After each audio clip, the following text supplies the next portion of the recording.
ഈശോ മിശിഹായ്ക്ക് സ്തുതിയായിരിക്കട്ടെ. പ്രിയ സഹോദര സഹോദരി, നല്ല ഒരു ദിവസം നിനക്കുണ്ടാകട്ടെ. ഈശോയുടെ കൃപകൾ സമർത്ഥമായിട്ട് നിന്നിലേക്ക് വന്നിറങ്ങട്ടെ. ദൈവത്തിൻ്റെ അനുഗ്രഹങ്ങളൊക്കെ മേടിച്ചെടുക്കുമ്പോൾ, ദൈവത്തിൻ്റെ നന്മ ഇങ്ങനെ നിറഞ്ഞു വരുമ്പോൾ നീ ശ്രദ്ധിക്കേണ്ട ഒരു കാര്യമുണ്ട്. ഈ നന്മ നിന്നിൽ നിന്ന് മറ്റുള്ളവരിലേക്ക്, ചുറ്റുപാടുകളിലേക്ക് നദി പോലെ ഒഴുകണം. ഒരു ഉദാഹരണമായിട്ട് എടുത്ത് കാണിക്കുന്നത് മറിയത്തെയാണ്.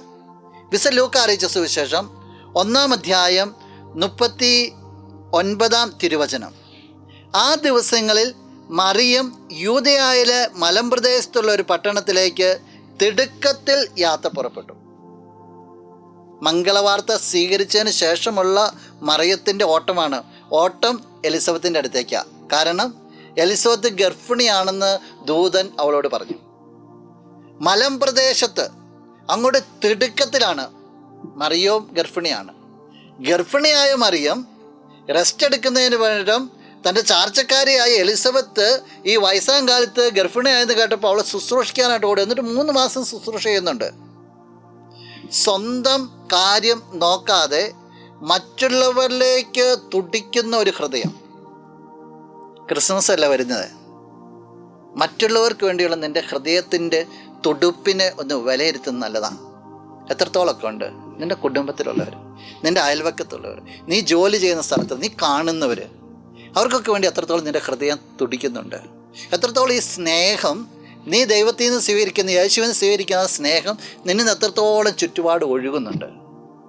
നീയാ കണ്ടുപിടിക്കേണ്ടതും നീയാണ് ജീവിതത്തെ മാറ്റിമറിക്കേണ്ടതും. എനിക്കത് സാധിക്കട്ടെ. നമുക്ക് പ്രാർത്ഥിക്കാം. നമുക്കൊന്ന് കണ്ണുകളടച്ച് കരങ്ങളൊക്കെ കൂപ്പാം.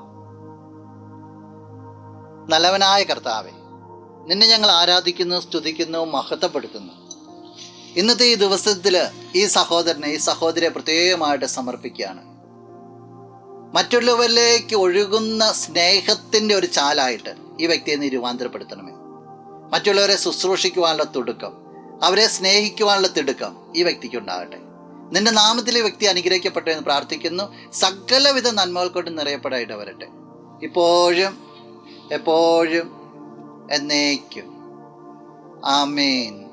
ആദിയിലും അന്ത്യനും നീ മാത്രമേ യേശുവേ.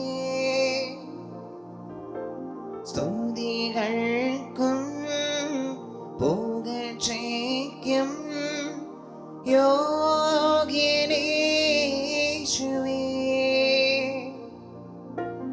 ആരാധന